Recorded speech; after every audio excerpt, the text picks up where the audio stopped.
आनंदी मालिकेच्या आजच्या जबरदस्त भागामध्ये प्रेक्षकांनो आपल्याला इथे असं पाहायला मिळणार आहे की इथे मात्र आता आनंदी आणि युगंधर ह्या दोघांच्याही जे नात्याचं सत्य आहे ते सत्य मात्र इथे आता मुलांना म्हणजेच पृथ्वी, त्याचसोबत प्रांजल आणि मिताली ह्या तिघांनासुद्धा समजल्यामुळे आता मात्र त्यांनी खूप घरामध्ये राडा घातला आहे. आणि हे सगळं ह्या विद्याधरने घडून आणलं आहे. हेच आपल्याला या आजच्या भागामध्ये पाहायचं आहे. त्यामुळे हा व्हिडिओ शेवटपर्यंत नक्कीच पहा.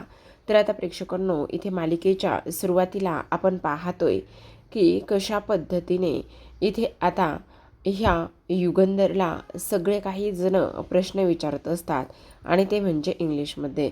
तेव्हाच विद्याधर मनामध्ये म्हणत असतो, आता खरी मजा येणार आहे.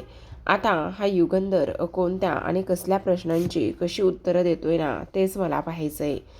जोपर्यंत इथे त्याचा आता अपमान होत नाही तोपर्यंत मात्र इथे माझ्या आत्म्याला थंडक मिळणार नाही असं सुद्धा आता इकडे तो बोलत असतो. आता हे सर्व काही बोलल्यानंतर मात्र इथे माई आनंदीला मीडियाकडे आणि त्याचबरोबर युगंधरकडे पाठवण्याचा प्रयत्न करत असतात. पण अचानकच आता इकडे माई आणि त्याचबरोबर आनंदी ह्या दोघींचंही कनेक्शन जे आहे ते मात्र इथे डिस्कनेक्ट झालेलं असतं. आता माईंचा आवाज हा आनंदीपर्यंत पोहोचू लागलेला नसतो. त्यामुळे माई म्हणत असतात, आता तर काय करायचं ते मला कळतच नाही आहे. आनंदीला माझा आवाज जात नाही आहे.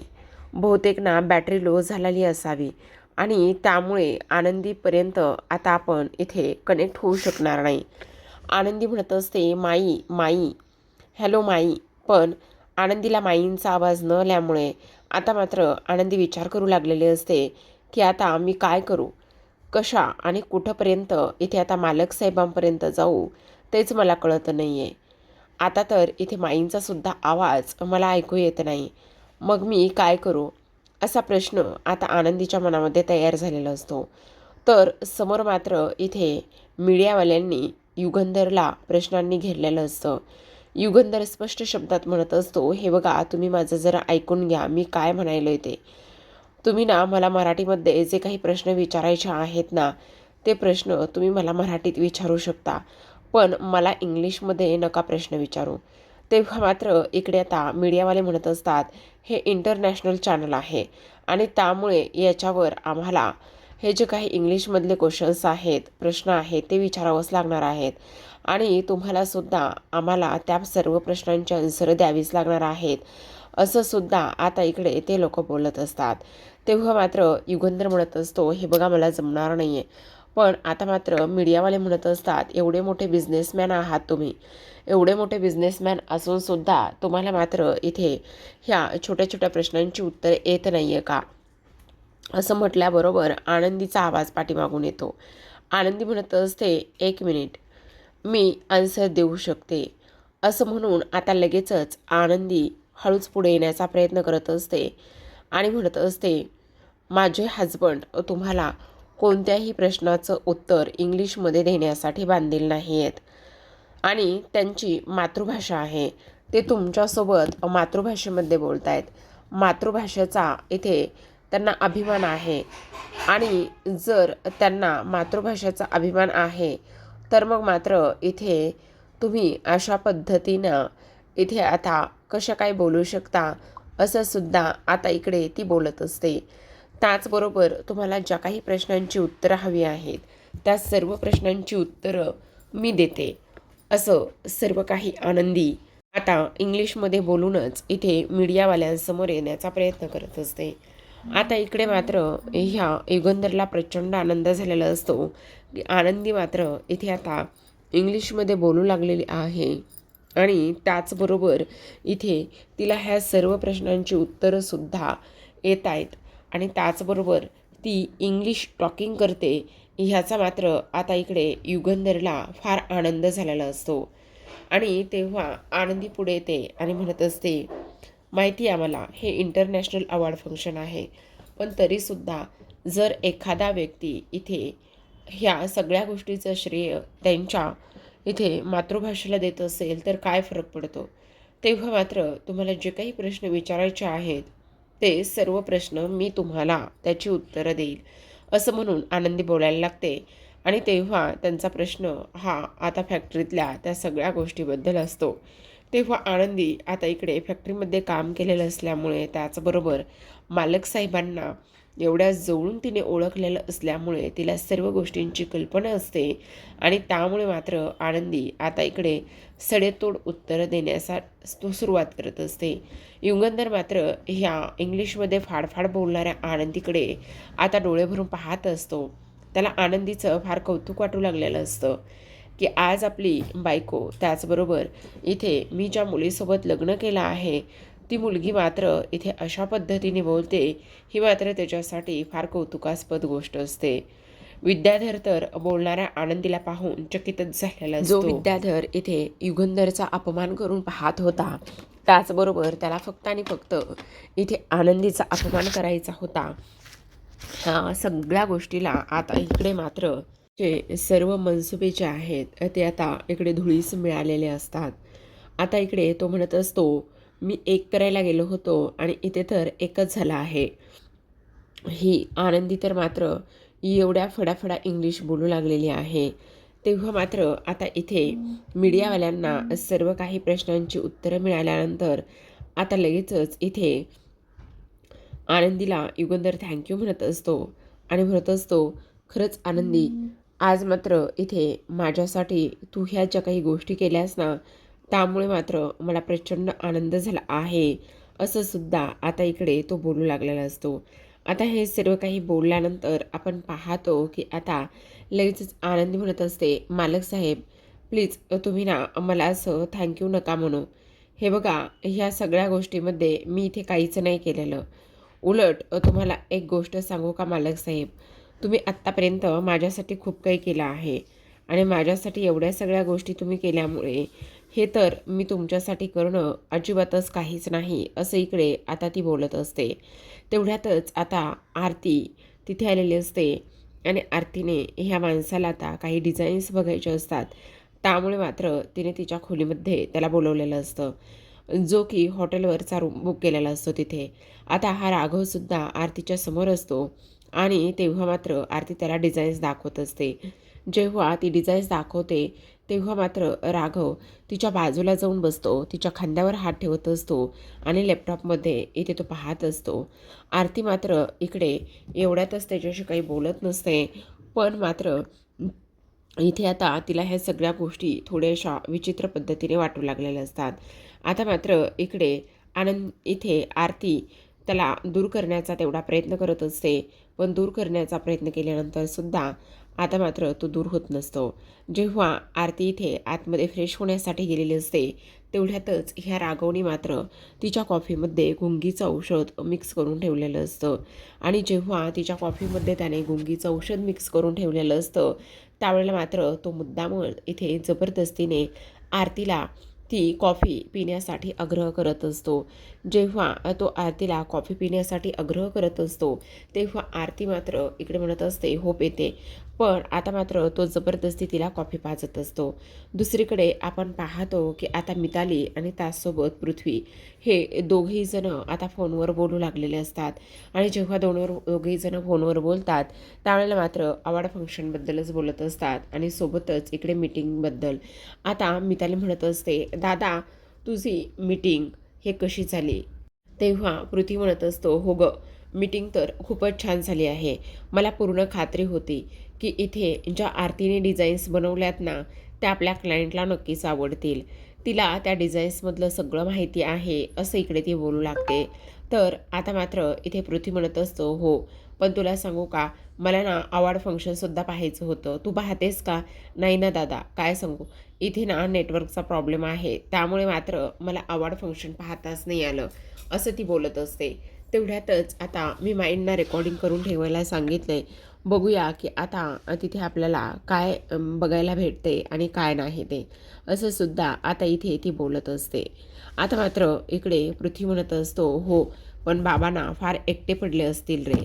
म्हणजे बघ ना, बाबाला ना इथे फक्त आणि फक्त एक गोष्ट माहिती होती ना, म्हणजे जेव्हा केव्हा ते इथे अवॉर्ड फंक्शनसाठी जायचे ना, त्या वेळेला ना ते आपल्या आईला नेहमी कायम सोबत घेऊन जायचे. पण आता मात्र त्यांना आपल्या आईची प्रचंड आठवण येत असेल. हो गं, ते तर आहेच. आपल्या दोघांपैकी तरी कोणीतरी हवं होतं इथे, असं तो बोलू लागतो. तेव्हा मात्र इथे लगेचच आता आरतीबद्दल विषय सुरू झालेला असतो. तेव्हा तो म्हणत असतो, "अगं, एक नंबरची वेडी मुलगी आहे ती." कारण तिथे तो जो काही डिझाईनवाला एम्प्लॉय आला होता ना, तो तिच्यासोबत फ्लर्ट करत होता. पण ही मात्र अजिबात लक्ष देत नव्हती. ही तर तिला साथच देत होती, असं तो बोलू लागतो. "अरे असू दे रे, बिचारी साधी सिंपल आहे. तू सावरून घ्यायचंस ना तिला आणि तू समजावायचंस ना. बरं ऐक ना, आता जेव्हा तू जाशील ना रूमवरती, तेव्हा मस्त तिच्यासाठी गरमागरम पावभाजी घेऊन जा." असं सुद्धा ती बोलत असते. आणि तेव्हा तो म्हणत असतो, "हो चालेल ना, नक्की घेऊन जातो. बरं ऐक ना, आता तू सुद्धा तुझं अवॉर्ड वगैरे इथे घेऊन जाशीलच ना, मग मलासुद्धा आता इकडे ह्या प्रांजलला घेऊन ना तिकडे यावं लागणार आहे. कारण हा जो प्रांजल आहे ना, तो मात्र इथे काही नीट राहणार नाही आहे. कारण त्याच्या खाण्यापिण्याची, जेवणाची आपल्यालाच काळजी घ्यावी लागणार आहे." असं सुद्धा आता इकडे ते बोलत असतात. दुसरीकडे आता अवॉर्ड फंक्शनसाठी इथे युगंधर निंबाळकरांना स्टेजवरती बोलवण्याचा आग्रह धरलेला असतो. तेव्हा मात्र इथे आता युगंधरचं कौतुक आणि ह्या सगळ्या गोष्टी होत असतात. आज मात्र युगंधर फार जास्त खुश असतो. युगंधरला असं वाटत असतं की आज ह्या सगळ्या गोष्टींचं श्रेय मला फक्त आनंदीला द्यायचं आहे. कारण आनंदीमुळे मात्र इथे मला हे अवॉर्ड फंक्शन मिळालं आहे, असा सुद्धा आता इथे तो विचार करू लागलेला असतो. आणि तेव्हा लगेचच आता इकडे जे काही इथे अवॉर्ड जी लोकं आहेत ते म्हणत असतात, "खरं तर आम्हाला ना एक गोष्ट सांगायची आहे तुम्हाला. हे जे काही अवॉर्ड फंक्शन आहे ना, ते तुम्ही कोणाला डेडिकेट करता?" असा प्रश्न युगंधरला विचारलेला असतो. दुसरीकडे मात्र हा जो पृथ्वी आहे ना, तो विद्याधर जो आहे ना, तो विद्याधर आता इकडे रूमवर आलेला असतो. आणि जेव्हा त्याच्या खोलीमध्ये असतो त्यावेळेला मात्र तो प्रचंड चिडचिड करत असतो. तेवढ्यातच धनश्री तिथे येते आणि ती म्हणत असते, "अहो, काय झालेलं आहे तुम्हाला चिडचिड करायला? सगळं काही ठीक आहे ना?" तेव्हा मात्र तो म्हणत असतो, "काही ठीक नाही आहे." "मग मी तुमच्यासाठी गरमागरम चहा वगैरे घेऊन येऊ का?" असा प्रश्न धनश्रीचा असतो. आणि तेव्हा लगेचच आता तो म्हणत असतो, "अगे जा, तूच तो गरम गरम चहा तुझ्या नरड्यात ओत. मला मात्र अजिबातच नको आहे." "अहो, असं काय करायला आहे? तुम्ही टेन्शनमध्ये दिसताय ना, म्हणून मी म्हटलं की तुम्हाला चहा बनवून आणू का?" तेव्हा तो म्हणत असतो, "मी तुला मागितला आहे का चहा? नाही ना मागितला, मग मला नको आहे." "अहो, पण एक गोष्ट सांगा, तुम्ही तिकडे अवॉर्ड फंक्शनला गेला होतात ना, तिथे तर सगळं व्यवस्थितच झालं ना?" आनंदीने आता इकडे आपल्या भाऊजींची बाजू छान पद्धतीने सांभाळून घेतली ना. तेव्हा आता विद्याधर म्हणत असतो, "ह्या सगळ्या गोष्टीमुळे मी तुला सांगायला तयारच नव्हतो. मला माहिती ना, तुला सांगितलं आणि त्यामुळे हे सगळं काही झालेलं आहे. मला माहिती ना, ह्या सगळ्या गोष्टीला तूच जबाबदार आहेस." असं सुद्धा आता इथे तो बोलू लागलेला असतो. तेव्हा मात्र ती म्हणत असते, "अहो, असं काय करायला लागलेलं आहात आणि मी असं काय केलेलं आहे? हे बघा, मी काहीच नाही केलेलं. तुम्हाला असं का वाटतंय?" असं सुद्धा ती बोलत असते. तेव्हा मात्र इथे विद्याधर म्हणत असतो, "काय केलेलं आहेस धने? कारण ह्या सगळ्या गोष्टीला तूच कुठेतरी जाऊन जबाबदार आहेस.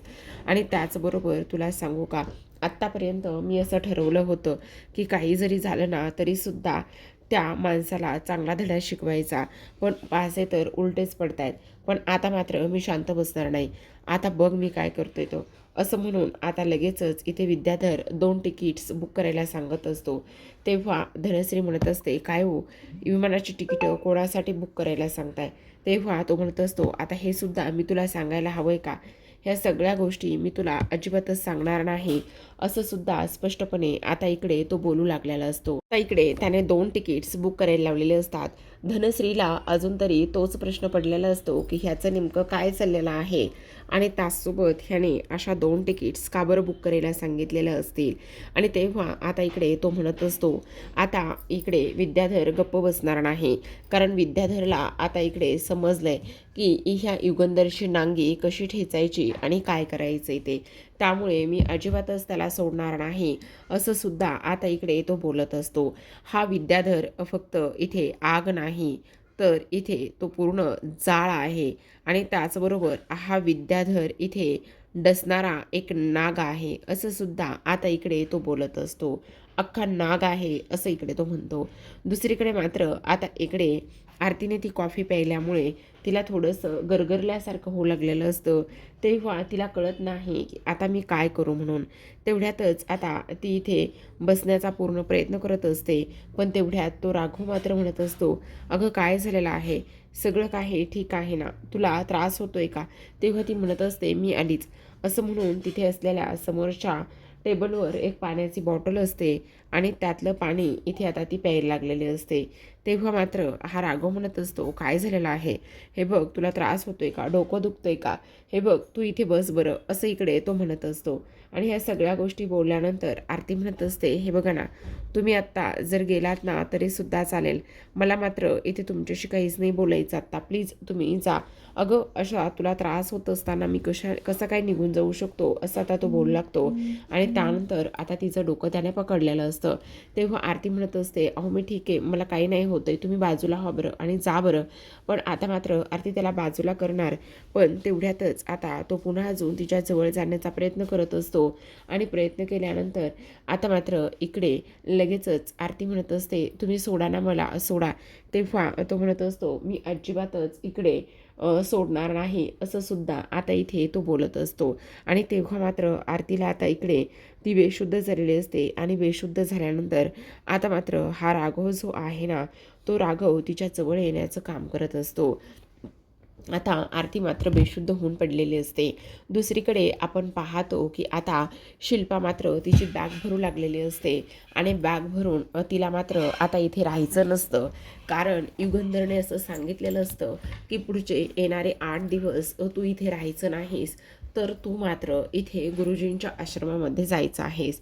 ह्याच गोष्टीमुळे आता इकडे शिल्पाला मात्र राग आलेला असतो आणि शिल्पाला राग आल्यानंतर आता इकडे ती स्वतःची बॅग पॅक करत असते आणि त्यानंतर आता लगेचच आश्रमामध्ये जायला निघालेली असते.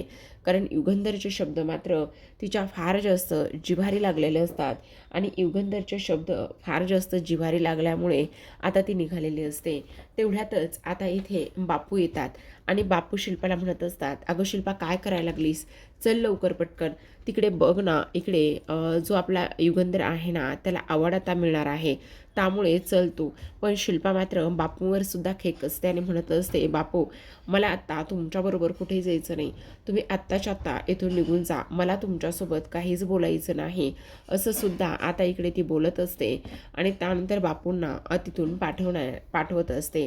पण बापू मात्र इथे हट्टाला पेटतात आणि म्हणत असतात, अगं वेडी आहेस का, हे बघ मी इथून कुठेही जाणार नाही, मी तुला सांगितलं ना आत्ताच्या आत्ता बाहेर चल आणि त्याचबरोबर ते अवॉर्ड पहा, खूप सुंदर अवॉर्ड आहे, तुला मी म्हणतो ना, अगं तुझ्या भावाला एवढ्या दिवसांनी हे अवॉर्ड मिळत आहे, याचा तुला आनंद नाही आहे का, असं सुद्धा आता इकडे ते बोलत असतात. तेव्हा मात्र शिल्पा म्हणत असते, नाही मला आनंद. पण बापू मात्र काहीच ऐकत नसतात आणि शिल्पाच्या हाताला धरूनच आता ते हॉलमध्ये तिला घेऊन आलेले असतात.